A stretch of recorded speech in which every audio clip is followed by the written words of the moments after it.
I have to say, I think we are so lucky because we have been able to really learn about the best things about living in Denmark while also knowing a lot of the best things about living in the US. And in this video, we want to combine them both by talking about 5 things that the US could improve on from Denmark. So these are things that we've learned about in Denmark that we think would improve the lot of the United States. Yeah. First one is work-life balance. Now, Denmark is renowned for its concept of work-life balance. We have shorter work weeks here in Denmark. It's 37 and a half hours as opposed to 40 hours typically in the US. More generous vacation policies. In Denmark, you get 5 weeks holiday, whereas in the US, it's dependent on your employer. So this is something that we certainly could improve, and we're seeing improvements on, especially after COVID in the US. But this work-life balance concept is going to be something that definitely the States could learn from Denmark. Yeah, there's a lot of benefits in promoting a healthier work-life balance in the US. It really alleviates burnout. I think the idea that Denmark has on the ability to go out on stress. So if you are reaching a burnout level where you can leave work almost like a disability leave, I think that's something that really would benefit things in the US and just not only make the workplace better, but the economy stronger. And it's something that they could certainly learn from Denmark. Another thing that really would benefit the United States by picking up from Denmark is the sustainable living that occurs here. Denmark has great environmental policies and an emphasis on sustainability, not just from the government level and where the government invests, subsidizes, and innovates, but in sort of a socially conscious societal level. I think the US could really enhance a lot of these things that Denmark does almost as second nature. Yeah, in a lot of ways, kind of this thought about sustainability and the like is politicized in the US, like so many different things, whereas in Denmark it's just a common virtue, and it's something that's just kind of thought about as you do things, that you're going to live your life, you're going to fly on planes, you're going to consume things, but you're going to do it with a responsible mindset. And also the investments, you look at how Denmark is very much investing in things like wind power, trying to be a world leader in this. These are energy investments that are going to help for the long term, both for Denmark and the world as a whole. Yeah, especially economically. And we see a little bit of this happening in the US with investment in some of these things, but Denmark tends to lead the way. And even now, only because of the economic incentive, I think the US is catching up to somewhere that they should be leading the way. Another one is something that I see a lot, especially kind of speaking of government, is something that Denmark does really well. I would love to see the US kind of pick up and run with, is that a lot of government agencies are positioned outside of the capital. I think it's really smart for Denmark to do.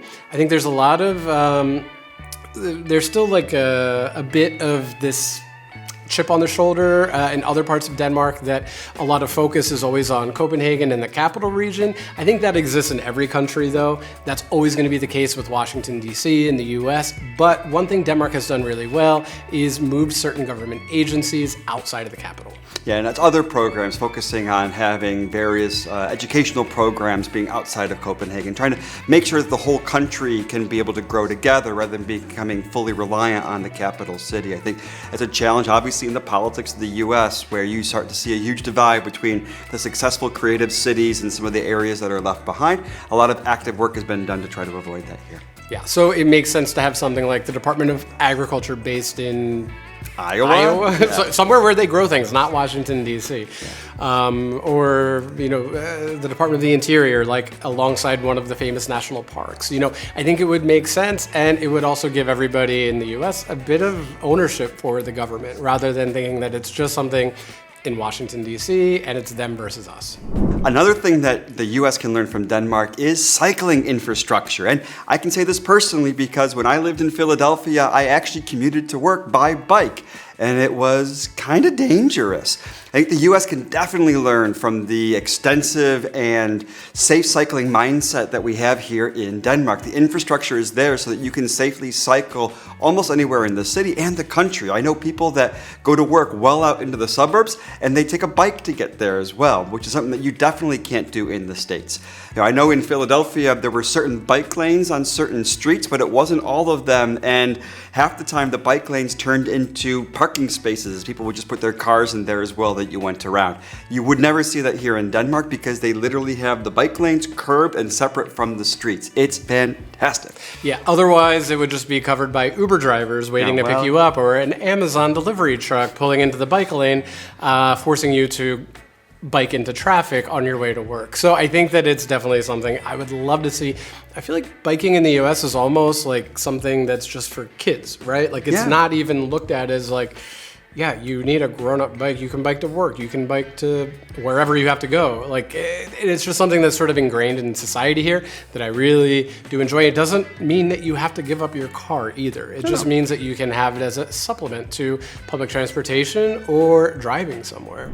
Another aspect of Danish society that I love to see the US kind of jump onto is the education system. Now, of course, we're probably going to say that, higher education up to a master's degree is included in the public education system in Denmark. So having the ability to earn a university degree and not just a high school diploma as part of your public education is a really great thing for Denmark. And I think it's something that we could find a way to accomplish in the United States as well.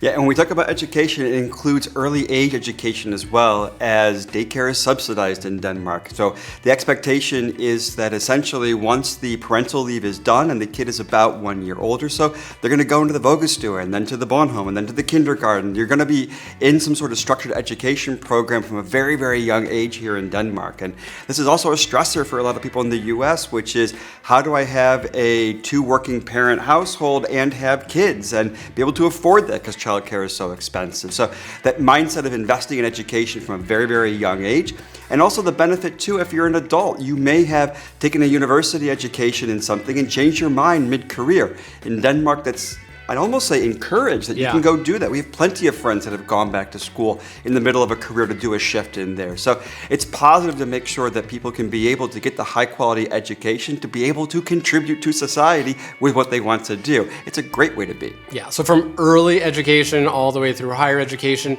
it's just something that is looked at as fundamental to the economic goals of the country rather than something that is heavily politicized like it is in the US. And I hate seeing the US go down that path. I really think we could learn from the Danish approach to education here. Overall, I think, we just have to say we're really appreciative of the ways that we've been able to adapt some of these things into our lifestyles while living here, even though we hold on to a lot of things from the US that we love. But if you want to hear more about the things that we've adapted our lifestyle to while living in Denmark, you can click this video right here to find out more ways that our lifestyle has changed from living in Denmark. Thanks for watching this video though. Hi.